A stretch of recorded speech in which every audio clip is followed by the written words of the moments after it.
I really looked a little deeper into the real estate industry, and I feel, what is the point? I mean, at the end of the day, we are business owners. And as business owners, we cannot wait to make wealth just by waiting for the time when this wealth is going to multiply by itself. The whole idea or the objective of doing a business is that we need to do the maximum about it right now.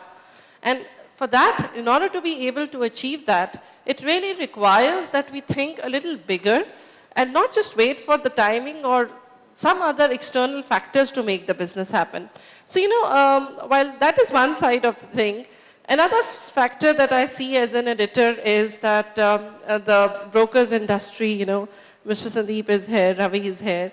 There is such big opportunity which has come into real estate in the last few years that primary market has become one of the biggest market for the broking community. And I always used to think, the secondary market is one of the biggest opportunities that the brokers have. So maybe, probably as time evolves, at some level we need to go back to the grassroots and really see what the business is, whether it is for the brokers community or for the developers, which Mr. Jain is representing here today. I feel that we need to really see what business changes would need to come, or what the way we need to do our business probably needs to be re-looked a little bit. So, with that thought, I kind of decided to put together this panel and see what best practices. Mr. Jain is known to bring change in the industry. He's pushed the government, he's pushed the industry members to think a change, which is really what the way Franchise India also thinks. We're really change catalysts, and we've always been instituting change in various ways. And this whole panel is also constituted with the same thought. So, Mr. Jain, firstly, I'll ask you, how do you think the Western market has really changed in the last few years? What has the opportunity which has evolved in a bigger way going forward? And what do you think needs to change with the developers as from the practice point of view to make the most of the opportunity that exists with us? The opportunity is really huge, let's agree. But we need to probably change the way we're doing the business. And how do you see that happening? One, and what do you think is the bigger opportunity that will come in the Western market? Ritu, the IT revolution actually changed the way business is done across the country. The services industry grew at rapid pace, and now we are talking of service industry taking over manufacturing in this country. Probably has already taken over and is going to take a major share of the GDP. Obviously, white collar got more importance, and real estate definitely got a booster because the spending capacity is higher.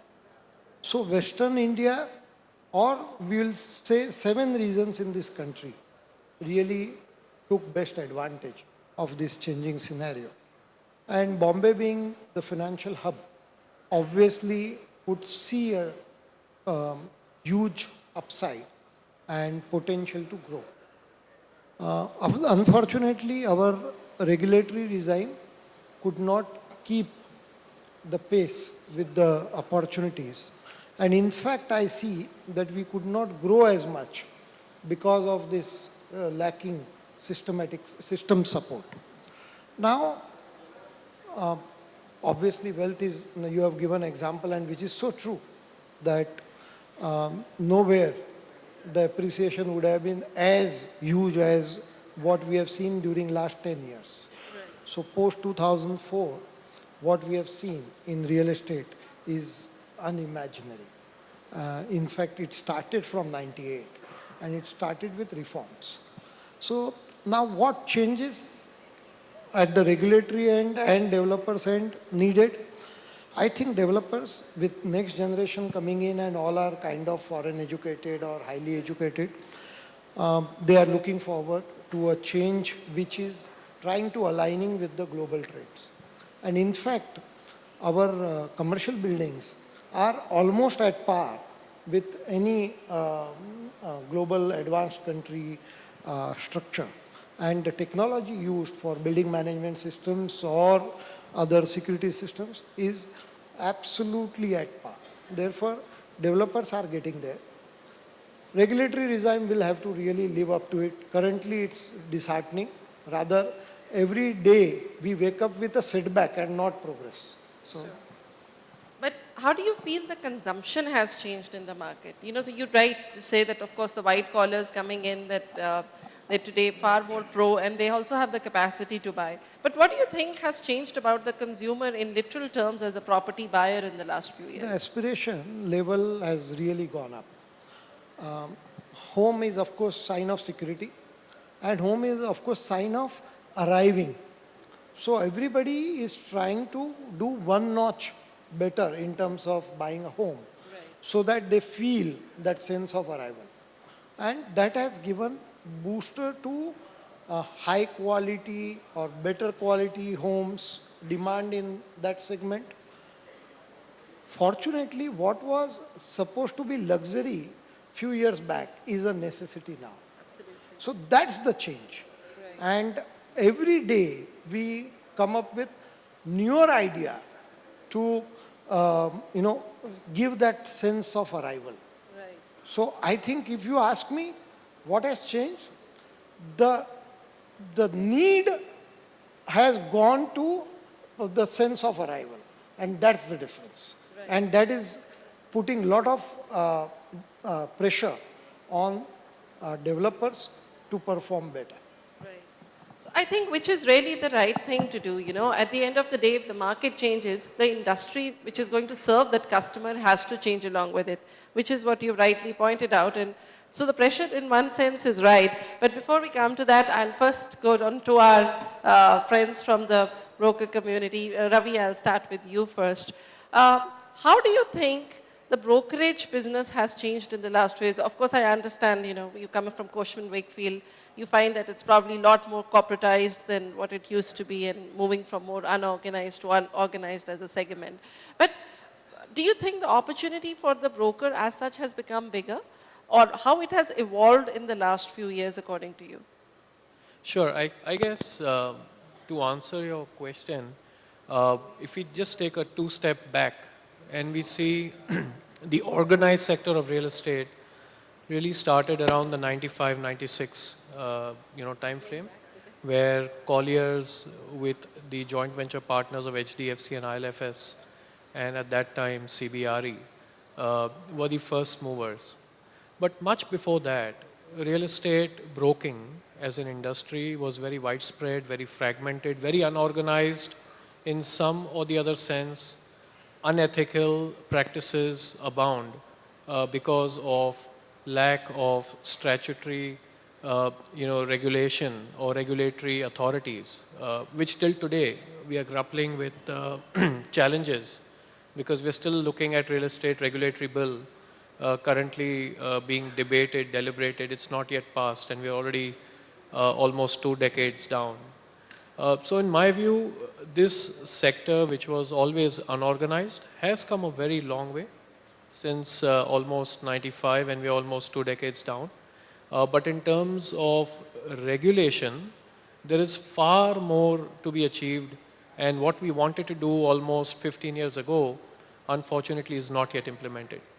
So on the negative side, I guess there's lots we can complain, but on the positive side, if you see real estate as an asset class, and just to go back to your example, and when we compare to all other asset classes, be it equity, be it bullion, real estate has always seen just one direction for investors, for actual users, and that's only way up.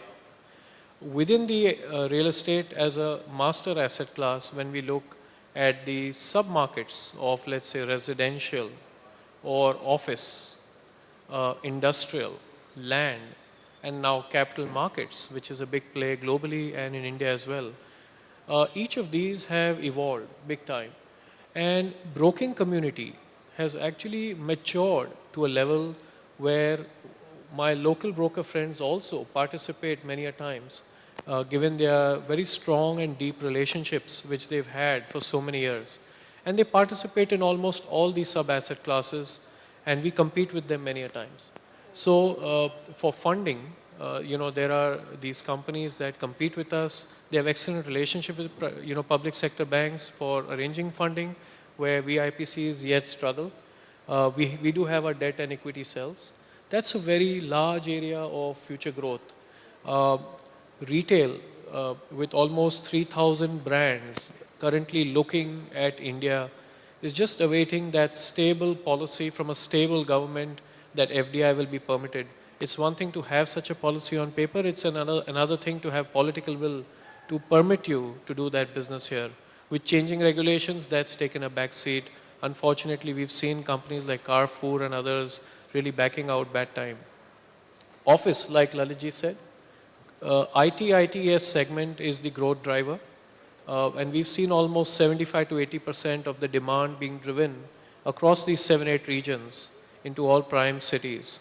And almost $225 billion is the estimated NASSCOM IT BPM industry revenue, which will come by 2020.